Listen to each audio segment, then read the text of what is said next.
Hello mga langga, to this video recipe ay gagawa tayo ng 3 kilo na harina at 3 klase or 4 pa na klase yung klase na tinapay na magagawa natin mga langga. Isang pasada, isang dulang, isang timplada at talaga namang marami na tayong magagawa na iba't ibang mukha ng tinapay. Pwede tayong kagawa dito ng pansyo, ito ang gagawin natin, Spanish at squash mga langga.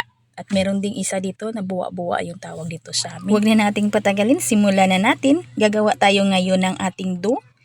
Ito po yung mga ingredients sa ating screen mga langga ng ating dough. Pinagsama-sama lang po natin para mapadali natin yung ating video para hindi naman kayo mainip mga langga.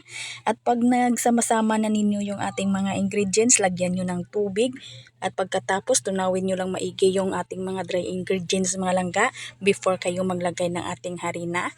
At ito mga langga, pwede talaga natin ito imasa ng mano-mano. Kung masahin nyo ito ng mano-mano mga langga, bali i-rest nyo muna ninyo ang inyong dough para maging malambot, para hindi kayo mahirapan sa pagmasa ng mano-mano.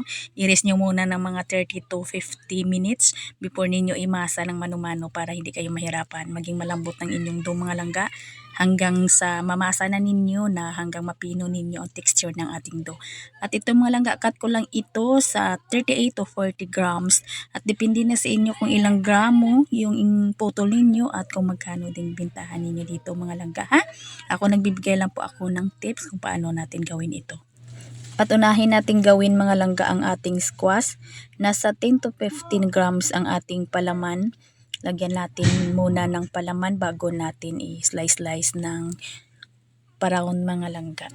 At yung mga recipe ng ating mga palaman, ang ating timplada dito, nasa reels po natin mga langga ha. Hindi na natin sinama dito sa ating long form video para hindi din masyadong mahaba yung ating video. Nasa reels po natin yung ating mga ingredients or timplada ng ating mga palaman mga langga. Ito na po mga langga ang ating squash. After natin malagyan ng mga palaman, ganito lang natin mga langga.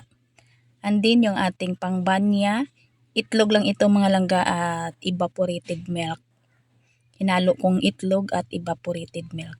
Ito po yung isang klase natin na tinapay, buwa-buwa po yung tawag namin dito. At ito naman mga langga, gawin na natin yung ating pandikuko. Ganon din mga langga, lagyan lang natin ng palaman. Kayo nang magtansya sa ating palaman kung ano kadami yung ilalagay ninyo ha. Ako nasa kalahating kutsara lang yung aking palaman. At butas-butasan lang po natin dito sa ibabaw. Gamit lang po ang ating tinidor at ganun din mga langga. Banyahan lang po natin ang ating evaporated milk at saka itlog. At ito na mga langga yung ating Spanish. Ayan lang po, ganyan lang po magawa ng ating Spanish mga langga. Para mapalapad ninyong ating dough na kagaya nito, lagyan ninyo ang inyong kamay or ang ating dough ng margarine para lumapad po, na para hindi po mapunit yung ating dough. Ganyan lang po mga langga.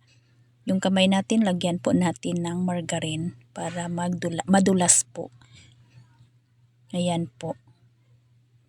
Ganyan lang mga langga. Madali lang itong gawin mga langga. Sa umpisa lang po ito mahirap, pero pag nasanay ka na, ang gaan-gaan lang nito or ang dali-dali lang mga langga.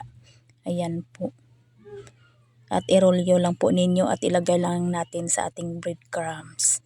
Itong breadcrumbs natin mga langga ha, hindi ito nabibili sa saan man na palengke or department store. Baligawa ko lang ito mga langga, yung ating breadcrumbs, yung mga toasted namin na mga durog-durog, ginawa kong breadcrumbs. Bali dinurog ko at sinala.